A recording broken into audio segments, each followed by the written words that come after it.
क्या आपको भी लगता है आप थक गए हो? नहीं, आप थके नहीं, आप बिखरे हुए हो। थकान काम से नहीं आती, थकान आती है अधूरे कामों से।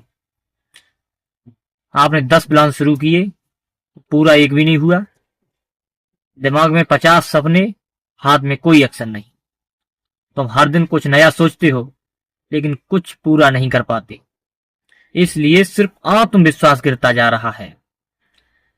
सच्चाई ये है मेरे दोस्त, आत्मविश्वास सोचने से नहीं, पूरा करने से बनता है। छोटा काम चुनो, लेकिन उसे पूरा करो। दिमाग को प्रूफ दो कि तुम कर सकते हो। फिर देखो, थकान नहीं ताकत महसूस होगी। आज से ही एक नियम लो, काम शुरू करो लेकिन पूरा जरूर करो।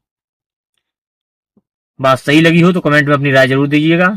बाकी फिर मिलेंगे सही और सच्ची सीख के साथ। तब तक जुड़े रहिए हमारे साथ।